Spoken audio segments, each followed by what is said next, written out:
بين فريق مكابي تل ابيب اللي هو في فلسطين المحتله، وما بين فريق اياكس امستردام، والماتش ده كان مقره فين؟ في هولندا. فايه اللي حصل؟ اللي حصل انه قبل ما الماتش يبتدي طلبوا انه يقفوا دقيقه حداد، طلبوا انه يقفوا دقيقه حداد على ارواح الناس اللي راحت في فالنسيا في اسبانيا في الفيضانات. يعني مش في غزه خالص، مش في احداث غزه ولا في الناس اللي استشهدت في غزه، لا ده على طلبوا دقيقه حداد الناس تقف وتلتزم الصمت الجماهير عشان دي احداد على الناس اللي ماتوا في فالنسيا في الفيضانات في اسبانيا، مش غزه. تمام؟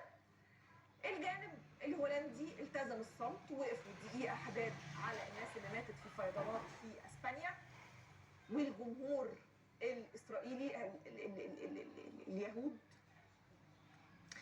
ما التزموش الصمت وما احترموش اللحظه دي اللي الناس اتوفت فكانوا واقفين دقيقه صمت حداد، ما التزموش وقعدوا يضربوا شماريخ ويزعقوا ومش عارف ايه والموت للعرب انتوا في ماتش في هولندا، الموت للعرب ويضربوا، ما التزموش الصمت، ما احترموش حد، ما بيحترموش حد، ما بيحترموش حد خالص. المهم الماتش خلص وخسروا تقريبا 5-0، يعني اساسا طالعين خسرانين. تمام؟ الجانب اللي هو الاسرائيلي الاول تمام ماشي في الشوارع بتاعت امستردام، اعمال شغب بقى، وماشيين كلهم يهتفوا الموت للعرب، الموت للعرب، مش الموت لفلسطين ولا الموت لغزه، لا الموت للعرب كلهم، الموت للعرب والجيش الاحتلال مش عارفه هيعمل ايه في العرب، كلام ما ينفعش اقوله اساسا على ايه؟ على الهوا ولا على شاشه، كلام عيب. وقعدوا يستفزوا في الناس. طيب مين هناك وحاضر الماتش؟ الجاليات كمان العربيه اللي موجوده في امستردام، في جاليات مغربيه، في جاليات جزائريه، في جاليات تونسيه، ولكن اكثرهم الجاليات المغربيه اللي كان ليها موقف كبير جدا. لما شافوا اعمال الشغب دي وعمالين بيهتفوا ضد العرب وعمالين للموت للعرب وكذا وكذا وكذا، وفي اساسا حقد وغل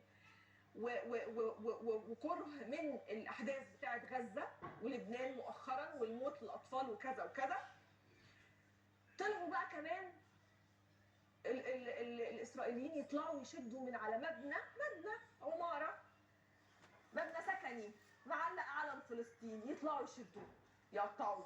بص التعدي، بصي بيتعدوا ازاي على الناس، تحس وانت فاكر نفسك في تل ابيب، انت فاكر نفسك في فلسطين المحتله، انت في بلد تانية، دي مش بلدك. هم بيتعاملوا ببجاحه مش طبيعيه، همج ماشيين، واللي شوف الثقه اللي بيهتفوا بيها، الموت للعرب، الموت للعرب، العرب كلهم الموت للعرب. ما هم عندهم العربي الميت، العربي الجيد هو العربي الميت، ده مبدأ عندهم. تحس مش عارفه الخسه والنداله في الناس دي، الناس ازاي كده؟ انتوا ايه بتتربوا عليها ازاي الخسه دي والنداله دي؟ الفكره بقى ان انت لما تلاقي اوروبا او امريكا بتدافع، وبتكلم على الحكومات ما بتكلمش على الشعوب، بتدافع عنهم، ده يا جماعه هم بعد ما يعني بعد الموت، انتوا فاكرين بعد الموت بالعرب بالنسبه لهم، انتوا المسيحيين بالنسبه لهم تمام اوكي يعني، ما الموت ليكم انتوا كمان، هم شعب الله المختار، هم احسن حد، انتوا كلكم مالكوش لازمه.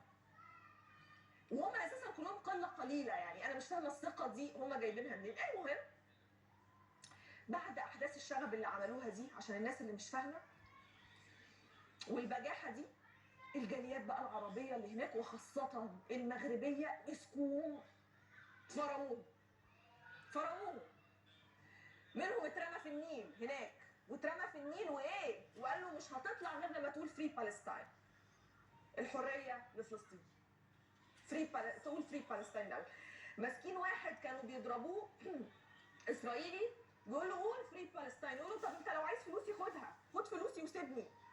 هو عنده القضيه قضيه، انت فاكر قضيه فلوس؟ هو ماسكك بيضربك عشان فلوس؟ هو ماسكك بيضربك عشان انت ايه الادب؟ تتعدى على الاخرين.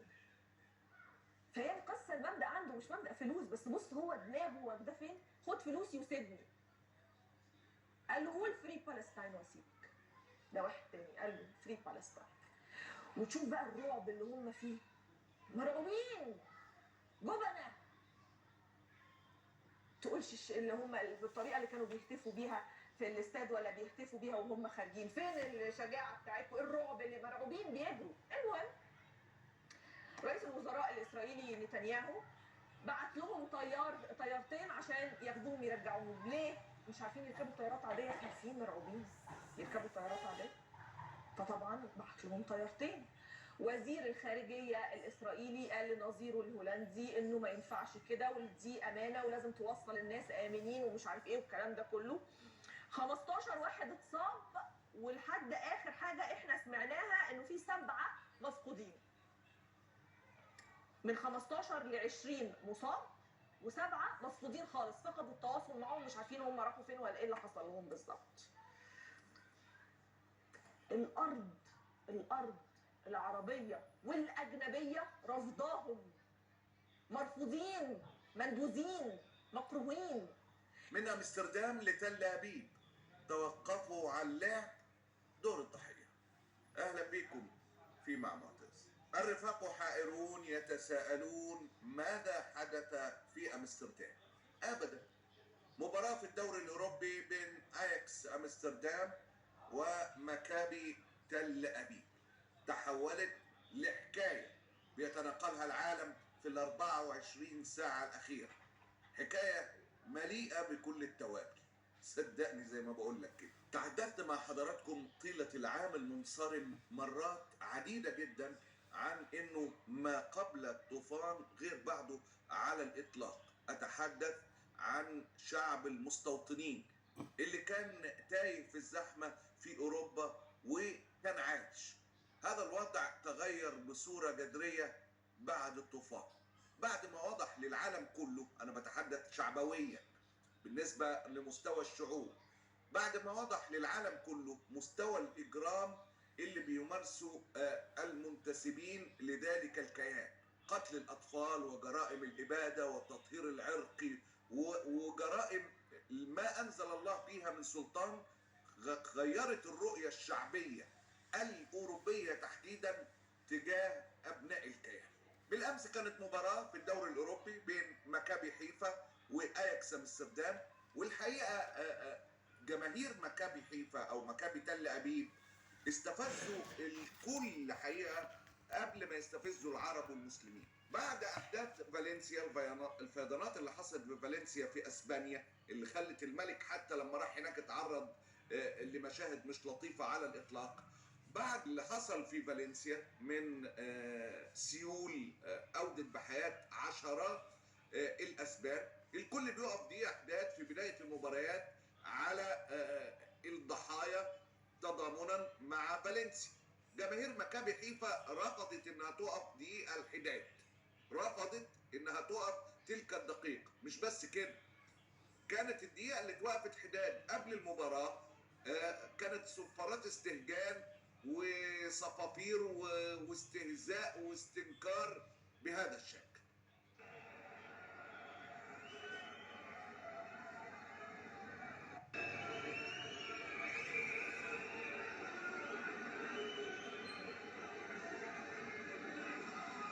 فهم بدء استفزوا الكل قبل ما يستفزوا العرب والمسلمين، استفزوا الإنسانية. فيضانات حقيقة الكل متعاطف معاها اللي حصلت في فالنسيا، هم قابلوها بذلك الشكل. بعدين انتقلوا للفقرة الطبيعية والتقليدية، تصريحات وهتافات عنصرية ضد العرب وضد أطفال غزة وضد الكل.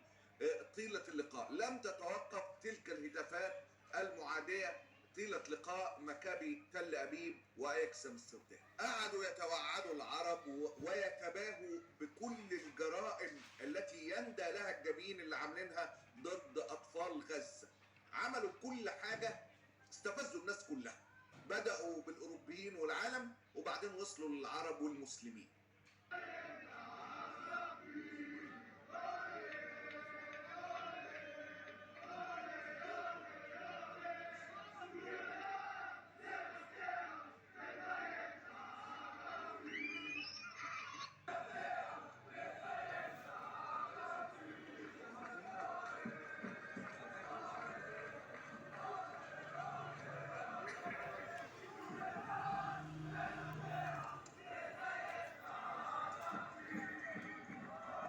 اثناء المباراه استخفاف وصفارات استهجان وقت الدقيقه الحداد على ضحايا فيضان فالنسيا، ثم استفزاز وهتافات وتباهي بكل الجرائم اللي ضد العرب وضد غزه.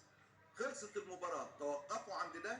لا، انطلقوا على البيوت، يطلعوا يتسلقوا البيوت وينزلوا الاعلام الفلسطينيه مع هتافات وتوعد للعرب وتباهي بكل الجرائم اللي هم عملوها وشتيمه وقله ادب زي ما حضراتكم هتشوفوا.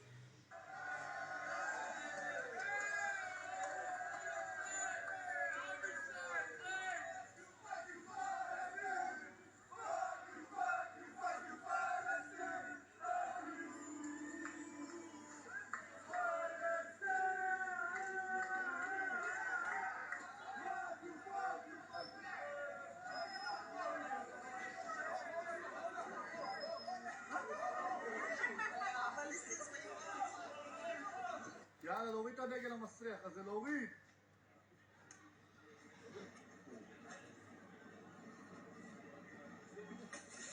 היידה! עולה! עולה!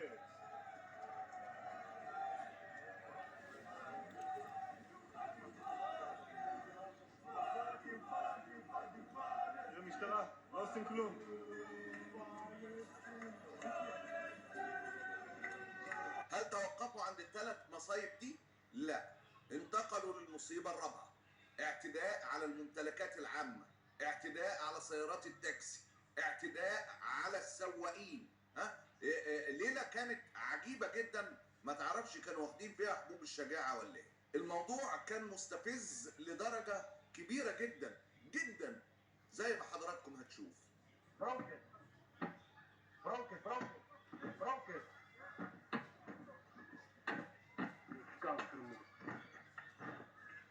هاي فرنسا من هذا هو كيخرج.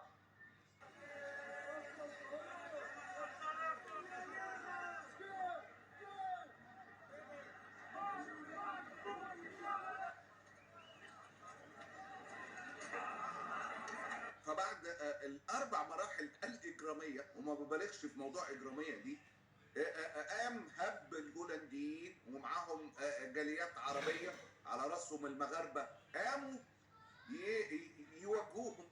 وبعد ما كانوا بيتباهوا بالجرائم بقوا بيتنصلوا من انهم اسرائيليين.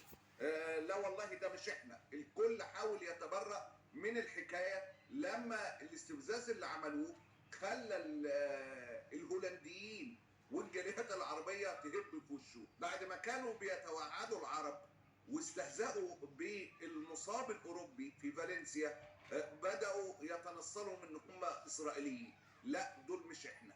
اتفرج. Hey, get police. What is it?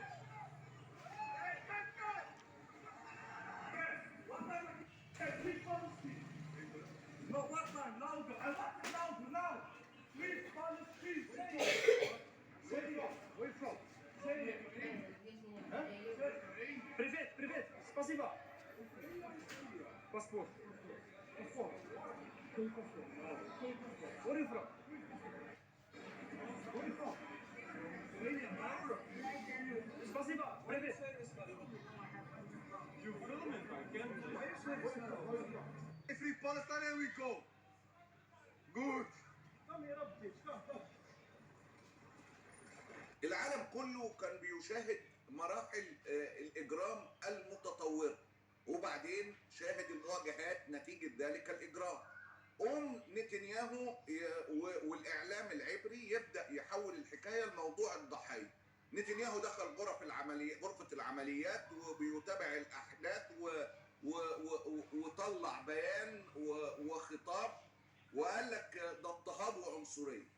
المجرم اللي بتطارده هو وقادة جيش الدفاع المحكمة العدل الدولية بيقول لك ده اضطهاد وعنصرية وإجرام، وهبعت طيارات تجيب المستوطنين اللي موجودين في أمستردام. לפי מה שאני מבין, אין כרגע שום אינדיקציה של ניסיון חטיפה או פגיעה פיזית שמונעת מהם להתקשר, אבל זה לא אומר שזה נכון. לכן קודם כל צריך לאתר אותם, להביא אותם. הדבר השני שאנחנו צריכים לעשות, באמת לאפשר לכל מי שרוצה. זה תקרית אנטישמית קשה ביותר, זה לא תגרה בין אוהדים, זה התארגנות, לפגוע ביהודים, ומי יודע גרום לזה, על ידי גורמים אנטישמיים, רדיקליים, והדבר הזה, קודם כל מעמיד אותנו ואותם, גם את המדינות החופשיות, את הולנד, בסכנה. זה לא מסכן רק אותנו, זה מסכן גם אותם.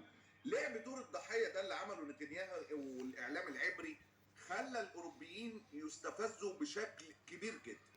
عندما تبحر في وسائل التواصل الاجتماعي تجد شبه إجماع الكل، ما اللعبة دي مش هتنطلي علينا بقى لعب دور الضحية، خصوصا إن الكل كان شهود على كمية الاستفزازات الطبيعية للإنسانية قبل ما يكون العرب والمسلمين اللي عملوها، اللي أجبرت الآخرين إن هم يشتبكوا معاهم من الهولنديين والمغاربه والجزائريين والعرب.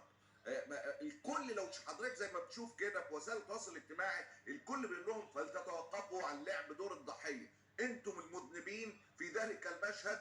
الناس ما بقتش طايقه منهم حاجه، خصوصا بعد تلك المذابح المروعه امام الاطفال. بقول لك الروايه لو تتذكر تلك الجمله كررتها كثيرا، الروايه الاسرائيليه تتهاوى في كل انحاء العالم بشكل رهيب بقالها اكتر من سنه، في حين بتصعد الروايه الفلسطينيه. اللي حصل بين مكابي واياكس وتوابع ده للقاء ده جزء من ده، جزء اللي تقدر تشوف حضرتك فيه بوضوح كيف تتهاوى الروايه الاسرائيليه، وما بقتش الشعوب الغربيه تبلعها على الاطلاق. الناس كانوا في درجه استفزاز غير عاديه، بتحدث على الغربيين مش العرب.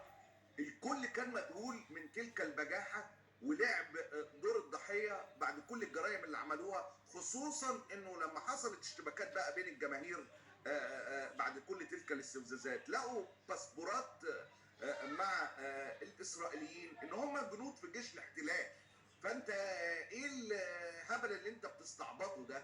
حكيم زياش بصراحة كتب جملة عبقرية. حكيم زياش النجم المغربي الشهير واللي بالمناسبة بيحمل الجنسية الهولندية كتب: عندما لا يكون الأمر متعلقا بالنساء والأطفال بتجروا على طول. طول مش اللي قدامكم نساء وأطفال ما بتقدروش تواجهوا أي حد، وستبقى فلسطين حرة. دي كلمات حكيم زياش.